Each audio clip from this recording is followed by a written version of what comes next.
Bonjour, bonsoir, ça dépend de l'heure à laquelle vous regardez ce programme. Le sportif parle, c'est votre émission que vous suivez chaque jour sur Nyota Télévision. Habituellement, ce sont les sportifs qui s'expriment. Et pour ce numéro de ce soir, nous recevons quelqu'un qui vous est familier, mais peut-être que vous ne savez pas tout sur cette personne. Monsieur Théobald Binamungu, c'est comme ça qu'il s'appelle.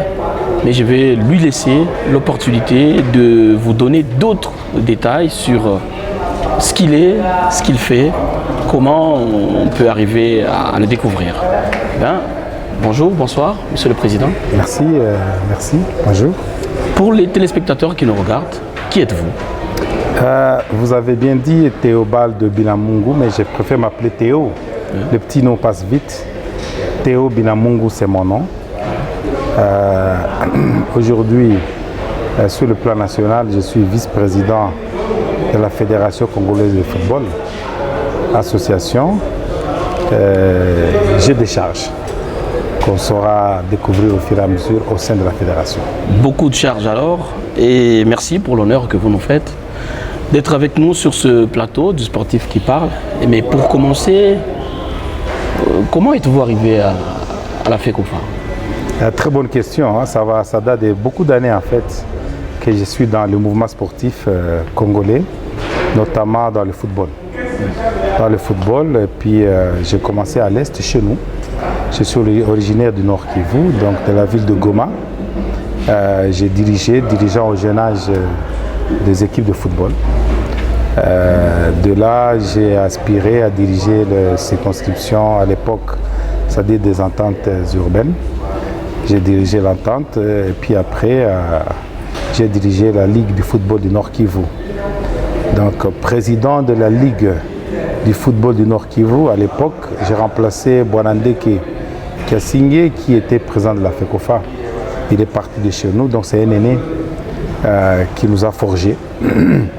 À travers lui, nous avons eu une conduite. Mais quand je viens à l'élection à la FECOFA, c'était à Kisangani en 2003. Donc je suis élu à Kisangani au comité exécutif comme membre. En même temps que j'entrais au comité exécutif, président Omari, qui était vice-président, premier vice-président, devient président de la fédération. Donc lui, dans ses fonctions de président de la fédération, nous avons le même âge au sein du comité exécutif.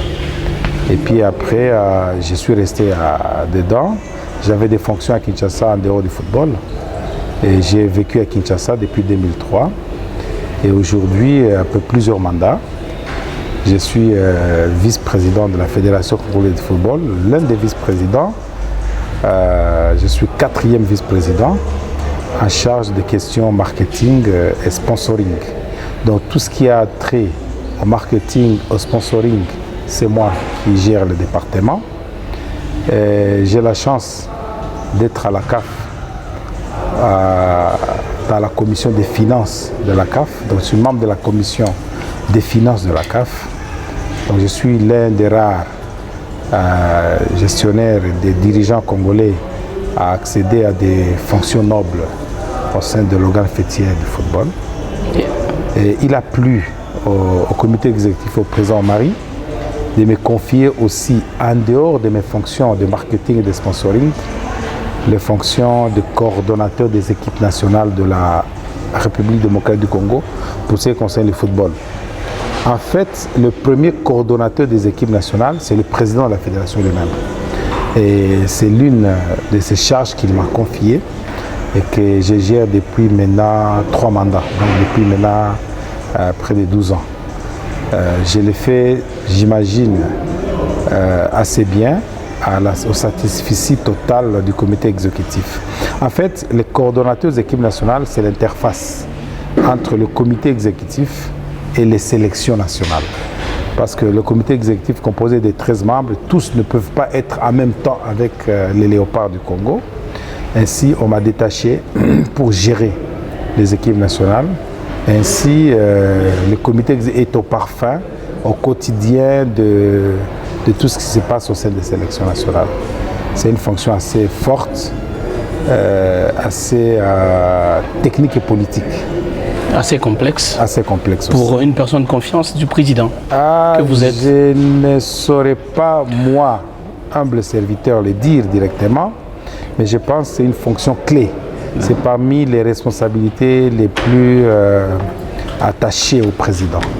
Donc le président de la fédération ne peut pas admettre échouer de ce côté-là, parce que le président de la fédération, souvent, tous les présidents des fédérations nationales du monde, ils sont cotés, ils ont une cote calquée sur les équipes nationales. Sur les résultats des équipes nationales. Exactement, et ils ne voudraient pas qu'il y ait un piètre personnalité, une piètre personnalité, si vous voulez, pour gérer les équipes nationales. Ainsi, il m'a élevé à ces fonctions-là et je lui rends compte minute par minute, heure par heure de ce qui se passe au sein des équipes nationales. Voilà en bref ce que je suis en train d'exercer au sein de la Fédération congolaise de football. Et vous êtes fier, motivé de ce que vous faites?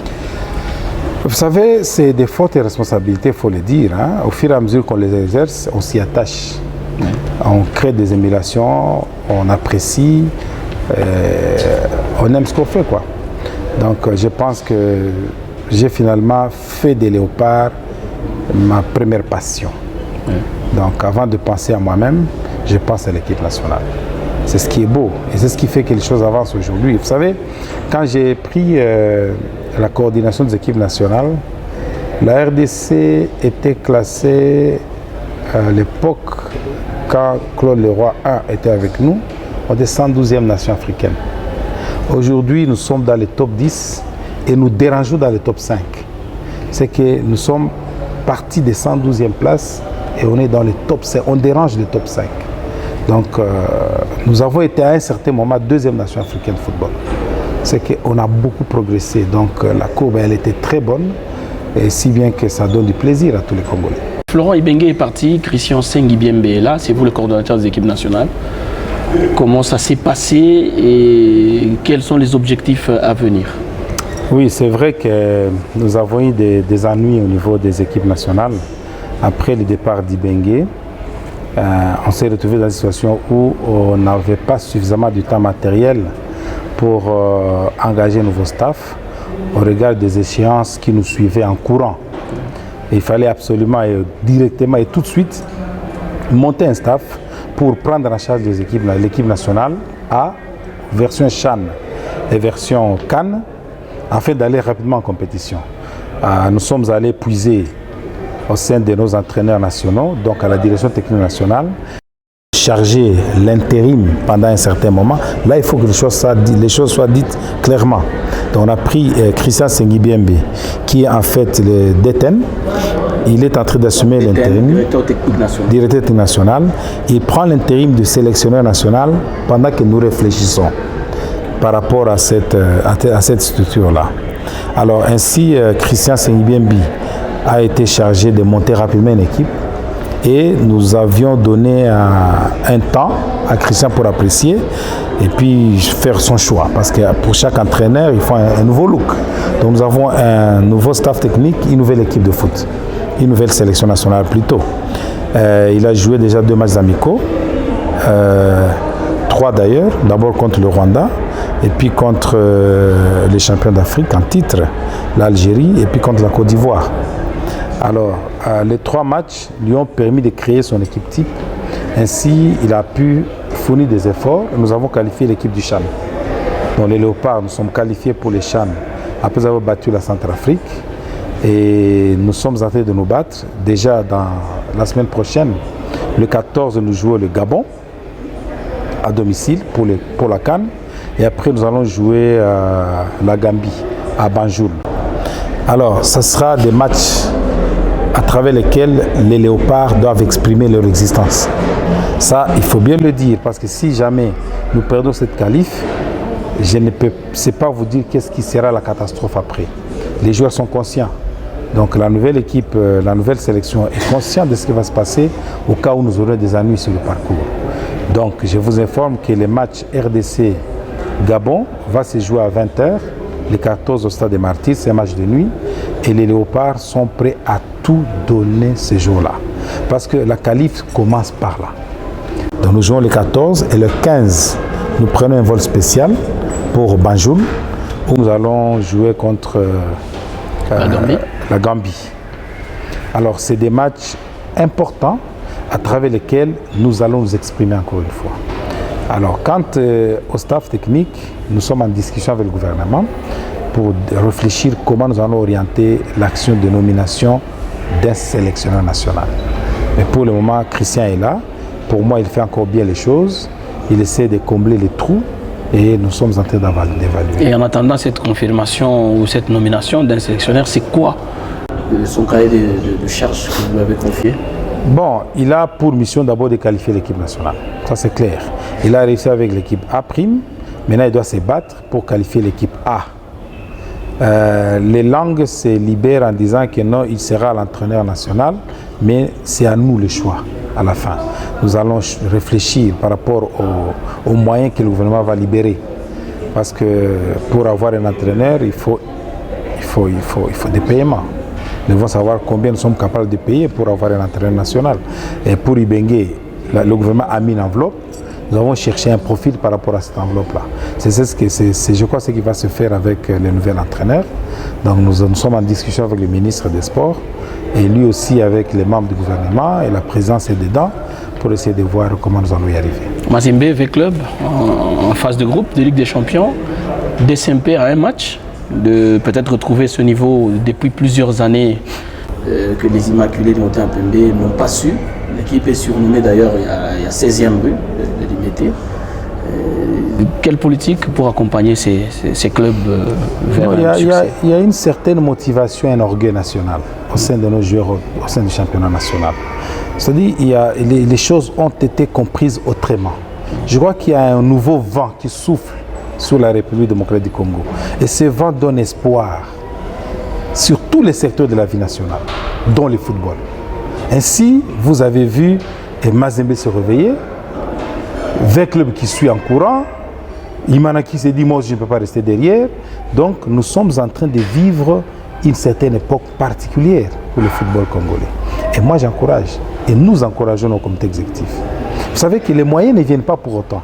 Je peux vous rassurer que nous sommes au 5e ou 6e match des équipes nationales. Sans motivation, le gouvernement n'a pas encore libéré les moyens. Mais les joueurs jouent encore. C'est qu'il y a un gain de confiance. Même chose au niveau des équipes en interclub. Mazembe n'est pas payé depuis 4 ou 5 matchs. V-Club, on n'en parle même pas. Je ne sais pas comment c'est début. Donc, le président de la fédération, vous avez entendu qu'il est allé voir le ministre. Il a décrié ce genre de comportement de la part de l'État congolais. Donc, malgré ça, malgré que ce côté ne va pas encore mieux, les joueurs se battent. Ils mouillent leur maillot et c'est ça le résultat que vous voyez aujourd'hui. Nous prions Dieu pour que l'État congolais puisse prendre la charge de ses prérogatives. C'est très, très, très important. Le match RDC-Gabon, que ces jours-là, les joueurs sentent qu'ils ont été pris en charge. Parce qu'ils sentent qu'ils sont abandonnés comme ils l'ont été pour le match précédent, je pense qu'ils risquent de baisser les bras et ça sera la catastrophe.